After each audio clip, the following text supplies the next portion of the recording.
Hello everyone and welcome to our channel. तो NumPy tutorial के last दो parts में हमने इंडेक्सिंग, स्लाइसिंग और लीनियर अलजेब्रा वगैरह से डील करना देखा और भी बहुत सारी चीज़ें देखी थी। तो अब हम इस पार्ट में कुछ आगे की चीज़ें देखने वाले हैं। तो चलिए शुरू करते हैं। तो नमपाई में कुछ फंक्शन ऐसे होते हैं जिसमें कि हमें एक्सेस स्पेसिफाई करनी पड़ती है कि आखिर हम किस एक्सेस से डील करना चाहते हैं। तो एक बार ये देख लेते हैं आखिर एक्सेस होते क्या हैं। तो आप जैसे इस इमेज में देख सकते हैं, हमें एक 1D 2D और एक 3D एरे दी गई है। तो किसी भी एरे के लिए उतने ही एक्सिस होते हैं जितनी की उसकी डायमेंशन है। तो 1D एरे के लिए एक एक्सिस, 2D एरे के लिए दो एक्सिस, वैसे ही 3D के लिए तीन एक्सिस। तो एक्सिस इस तरह से होती है जैसे इधर जो एक्सिस 0 है वो रोज के अलॉन्ग स्पैन कर रही है और एक्सिस 1 जो है वो इधर कॉलम्स के अलॉन्ग स्पैन कर रही है। तो वैसे ही जैसे इसमें है 3D एरे में, तो एक्सिस 0 वाई एक्सिस 0 है, एक एक्सिस 1 है, और वैसे एक्सिस 2 जो है वो जेड एक्सिस के अलॉन्ग स्पैन कर रही है। तो इसको हम एक एग्जांपल से देखते हैं। तो अब हम आ गए अपनी कंप्यूटर स्क्रीन पे। तो मैंने एक नई फाइल बना लिया ये पाइथन 3 नाम की। तो इसमें सबसे पहले मैं numpy को इंपोर्ट कर लेता हूँ। तो चलिए अब हम एक एरे बना लेते हैं। मान लो a equals to np dot array, और इसमें मैं कुछ भी वैल्यूज़ पास कर दूंगा 1, 2, 3, और यहाँ पे देता हूँ मैं 4, 5, 6। तो अभी यहाँ पे हमारी एरे बन गई है। अब इसे मैं प्रिंट करके दिखा देता हूँ। ये है हमारी एरे। अब अगर मैं इसमें कर दूँ np डॉट सम, और इसमें पास कर दूँ मैं a, तो ये हमें a का जितने भी एलिमेंट्स है इसमें 1, 2, 3, 4, 5, 6 टोटल का सम हमें ला के दे दिया इसने 21। पर अब अगर मैं इसमें एक चीज़ कर दूँ एक्सिस इक्वल्स टू मान लो रहता हूँ 0, तो आप देख सकते हैं इसने हमें दिया है 5, 6 और 7। तो जैसा कि इस इमेज में मैंने आपको बताया था कि जो एक्सिस 0 है वो ये है जो रोज के अलॉन्ग स्पैन कर रही है। तो रोज का अलॉन्ग क्या स्पैन कर रहा है, ये 1 और 4, इधर रो 1, रो 0 और रो 1 में। तो इन दोनों का सम 5, वैसे 2 और 5 का सम 7, वैसे 3 और 6 का सम 9। तो वैसे अगर मैं इसमें दे दूँ एक्सिस इक्वल्स टू 1, तो हमें 1 एक्सिस का जैसे कि 1 + 2 + 3 6 और 4 + 5 + 6 15। तो इसका सम हमें इसने ला के दे दिया। वैसे और भी कुछ फंक्शन जैसे कि एक होता है np डॉट min, और इसमें मैं दे दूंगा अब a। तो ये हमें जो पूरा एरे है ये इसकी मिनिमम वैल्यू जो कि है 1 वो ला के हमें दे देगा। वैसे ही एक फंक्शन है np डॉट मैक्स, तो ये आप समझ ही गए होंगे, ये हमें मैक्सिमम वैल्यू ला के दे देगा। इसमें भी हम इसे में एक्सिस स्पेसिफाई कर सकते हैं। अगर मैं इसमें दे दूँ एक्सिस इक्वल्स टू 0, इसमें जो 0th एक्सिस है उसके अलॉन्ग जो मिनिमम मैक्सिमम एलिमेंट्स है वो ला के दे देते। जैसे इस एक्सिस के अलॉन्ग है 4, इस एक्सिस के अलॉन्ग है 5, और इस एक्सिस के अलॉन्ग है 6। तो इसने हमें ला के दे दिया। वैसे इसमें मैं मिनिमम भी कर सकता हूँ, मिनिमम एलिमेंट्स ला के दे देगा, या फिर मैं एक्सिस को भी चेंज कर सकता हूँ, तो उस हिसाब से हमें वैल्यूज़ ला के दे देगा। अब जब हमने मिनिमम मैक्सिमम देख ही लिया तो हम आर्ग्यूमेंट वाले फंक्शंस भी देख लेते हैं। इसकी एक चीज़ है इसमें, अगर मैं दे दूँ आर्ग और ये मैक्स, और इसमें मैं पास कर दूँ ए को, चल पहले ए ही देख लेते हैं। तो इसमें मैं देख सकता हूँ 5 देगा। तो 5 ये चीज़ है कि जो मैक्सिमम एलिमेंट है उसका हमें इंडेक्स ला के देगा। अब ये क्या करेगा कि इस टोटल ये जो सेकंड जो हमारी रो है इसे भी इधर शिफ्ट कर देगा, और ये इंडेक्सिंग ऐसे कर देगा 0, 1, 2, 3, 4, 5 इस तरह से। अब देख सकते हैं जो मैक्सिमम एलिमेंट आएगा वो 6 आएगा 5th इंडेक्स पे, तो इसने हमें 5 ला के दे दिया।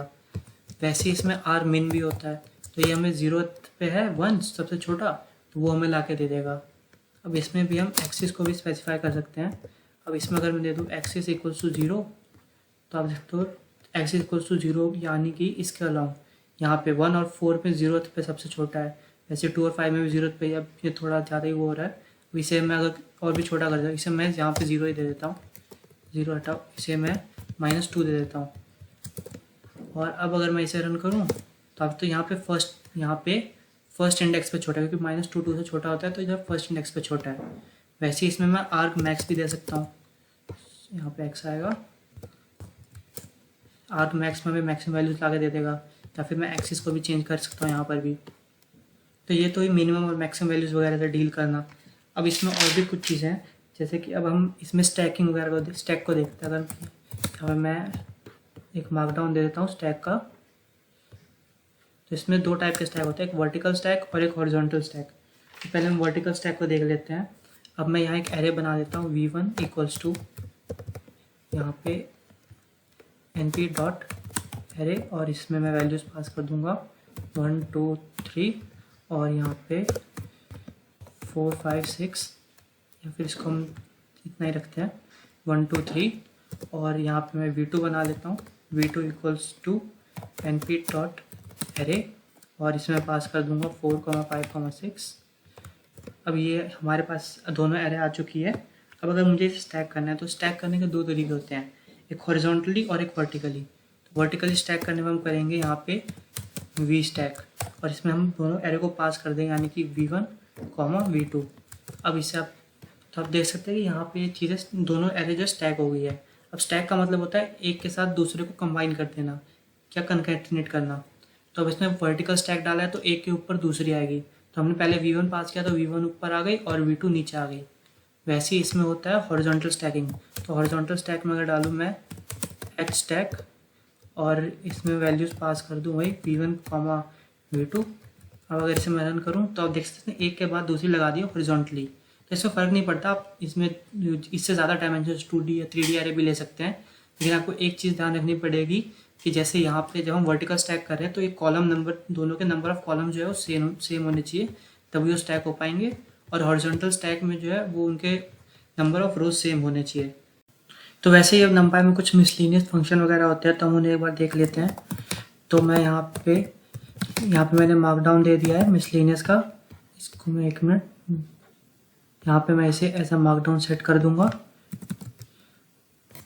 तो अब अगर एक फंक्शन होता है अरेंज नाम का, तो अगर मैं यहाँ पे एक एरे बनाऊँ np.arange और इसमें कोई भी वैल्यू पास कर दूँ, जैसे कि मैंने यहाँ पास कर दिया 20। तो अगर मैं ARR को प्रिंट करूँ तो आप देखते हो इसने एक एरे दे दी है जिसमें कि सारी वैल्यू 0 से 19 है। तो अरेंज क्या करता है कि एक एरे बना देता है नंपाई में जिसमें कि सारी वैल्यू 0 से लेकर जो आपने नंबर स्पेसिफाई किया है वहाँ तक की होती है 1D में। तो वैसे एक फंक्शन होता है और रीशेप नाम का।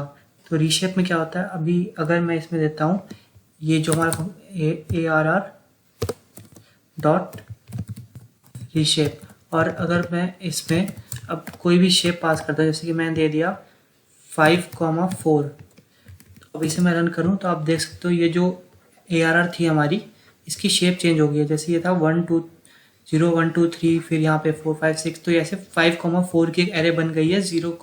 पहले 1,20 की एरे थे, 5,4 की एरे बन गई है। वैसे इसमें 5,4 की जगह में और भी पास ये 1,20 है, मैं इसे 20,1 भी कर सकता हूँ। तो एक देख तो एक पूरा ऐसे सिर्फ एक कॉलम में पूरे 20 एलिमेंट आ गए हैं। या फिर मैं इसे 10,2 भी कर सकता हूँ, तो ये 10,2 की एक एरे बन गई है। बस आपको ये ध्यान रखना है कि जैसे यहाँ पे 20 एलिमेंट है तो ये जो हम नई एरे बनाएंगे उसमें भी 20 एलिमेंट ही आने चाहिए। अब जैसे मैं 10,1 अगर कर दूँ तो ये हमें एरर दे देगा क्योंकि थे एलिमेंट 20 और हम सिर्फ 10 में उसको करने की कोशिश कर रहे हैं। तो ये मैं इससे रीशेप कर सकते हैं। अब अगर आपको किसी एरे का ट्रांसपोज चाहिए तो अब हम इसी एरे का ट्रांसपोज लेते हैं। पहले मैं इसे काम करता हूँ, मैं इसे 4,5 का चलो बना देता हूँ, और इसे मैं 1 मिनट असाइन कर दूंगा value ARR equals to ARR dot reshape. इसे प्रिंट भी कर देता हूँ। तो हमारी अब ARR ये हो चुकी है। अब अगर मुझे इसे ट्रांसपोज लेना है तो ARR डॉट कैपिटल T में दूंगा और इसे रन कर दूंगा। तो अब इसका ट्रांसपोज ले गया। ट्रांसपोज ये चीज़ होती है कि जो एरे में हमारे रोज थे वो यहाँ पे हमारे कॉलम बन गए हैं। जैसे आप देखते हैं यहाँ पे 0 1 2 3 4 हमारी रो थी, अभी हमारी कॉलम बन गई है। जैसे 5 6 7 और ये जितनी भी रोज थी वो कॉलम में कन्वर्ट हो गए और कॉलम रोज में कन्वर्ट हो जाते हैं। तो ये होता है ट्रांसपोज के लिए। वैसे और भी कुछ फंक्शन है, जैसे एक फंक्शन होता है लिनस्पेस नाम का। तो अब अगर मैं इसमें करूँ np डॉट और लिनस्पेस, अब इसमें जो 3 वैल्यूज़ पास करनी पड़ेगी। पहली जहाँ से हम स्टार्ट करना चाहते हैं, दूसरी जहाँ पे हम एंड करना चाहते हैं, और हमें कितनी स्पेस देनी है। अब आप देख सकते हो इसने एक एरे बना दिया है जिसमें कि वैल्यूज़ वेरी कर रही है 1 से लेकर 7 तक, और 10 से डिवाइडेड का मतलब ये है कि 1 से लेकर 7 तक मुझे 10 वैल्यूज़ चाहिए कुछ इस तरह से, ताकि हर वैल्यू के बीच में स्पेस इक्वल हो। जैसे आप देख सकते हैं ये इन दोनों वैल्यूज़ के बीच में स्पेस है 0.66, वैसे इन दोनों के बीच में 0.6, तो इससे इक्वल स्पेस पे सारी वैल्यूज़ आ जाती है लिन स्पेस से। तो इसमें कोई और भी, जैसे मैं यहाँ पे देता हूँ 1,2 और इसमें मेरे को सिर्फ अगर मैं कहूँ एक ही वैल्यू चाहिए तो इस सिर्फ में 1 दे देगा। अभी अगर मैं कर दूँ 2 वैल्यू चाहिए तो 1 और 2 दे देगा, और इसमें कोई बहुत बड़ी वैल्यू 6 ही दे दूँ तो अब ये डेसिमल में जाने लगेगा। और वैसे ही अगर आपको कोई एरे दी गई है और आप उसे सॉर्ट करना चाहते हो तो उसके लिए एक फंक्शन होता है सॉर्ट नाम का। तो मैं एक काम करता हूँ, यहाँ मैं कुछ भी एरे रैंडम एरे बना लेता हूँ। यहाँ पे मैं दे दूँगा np डॉट एरे, और इसमें कुछ भी रैंडम वैल्यूज़ पास कर दूंगा, जैसे कि 2, 7, 1, 9, 63, 0, -1। इस तरह से मैंने वैल्यूज़ पास कर दी है। अब अगर मुझे सॉर्ट करना है तो मुझे इतना लिखना है np डॉट, और यहाँ पे मैं सॉर्ट फंक्शन का यूज़ करके अंदर वैल्यूज पास कर दूंगा AR। तो अब इसने मैं सॉर्ट करके दे दिया। तो जैसा आप देख सकते हैं जो सबसे छोटी वैल्यू थी वो सबसे पहले आ गई है। तो इसमें भी आप एक्सिस वगैरह पास कर सकते हो। यहाँ पे अगर यहाँ पे 2D या 3D है तो यहाँ पे आप एक्सिस इक्वल्स टू 0 या 1 वगैरह दे सकते हो। तो वो आपके लिए आप वो खुद ही ट्राई करना, क्योंकि आप भी कुछ चीज़ें इसमें एक्सिस वगैरह देके कुछ ट्राई करो तो आपको अच्छी तरह समझ में आ जाएगा खुद से कि आखिर ये होता क्या है। तो वैसे ही अगर आपने देखा था कि मिन वगैरह में से आर्गुमेंट फंक्शन थे, आर्ग मिन और आर्ग मैक्स वगैरह, वैसे ही सॉर्ट में भी होता है आर्ग सॉर्ट। अब वही अगर मैं ऐसे करूँ आर्ग सॉर्ट और इसमें मैं AR को पास करूँ, तो जैसे मिनिमम और मैक्सिमम में था कि उसने हमें इंडेक्स की वैल्यू ला के दे दी थी, वैसे इसने हमें इंडेक्स की वैल्यू ला के दे दी। जैसे -1 था वो 6th इंडेक्स पे था तो 6, वैसे 0 5th पे था तो 5th, 1 जो है वो 2nd इंडेक्स पे था तो 2। इसी हिसाब से इसने हमें इंडेक्स ला के दे दिए हैं। अब एक दो चीज़ें और हैं, जैसे अगर मैं पास करता हूँ AR ग्रेटर देन मान लो 50 में पास करूँ, तो आप देख सकते हो इसने हमें एक जो है वो बूलियन एरे दे दी है। बूलियन एरे मतलब जो सिर्फ ट्रू फॉल्स या 0 1 में डील करती है उसे हम बूलियन एरे कहते हैं। तो यहाँ पे जैसे ये एक एरे थी तो इसने 2, 7, 1 वगैरह था, तो जो भी वैल्यूज़ जो है 50 से बड़ी थी तो वहाँ पे इसने ट्रू दिया है, जो 50 से छोटी थी वहाँ इसने फॉल्स कर दिया है। तो यहाँ पे सिर्फ एक 53 था 50 से बड़ा, तो इसने वहाँ पे ट्रू दिया, बाकी सबको फॉल्स किया है। वैसे अगर मैं कर दूँ इसे 2, तो जितनी भी 2 से बड़ी वैल्यूज़ है वहाँ इसने ट्रू दे दिया है, जितनी उससे छोटी वैल्यूज़ है वहाँ इसने फॉल्स दे दिया है। तो इसमें अगर मैं करूँ AR और फिर मैं इसमें ये चीज़ दे दूँ, अब आपको पता ही जो स्क्वायर ब्रैकेट आता है वो इंडेक्सिंग के लिए यूज़ होते हैं।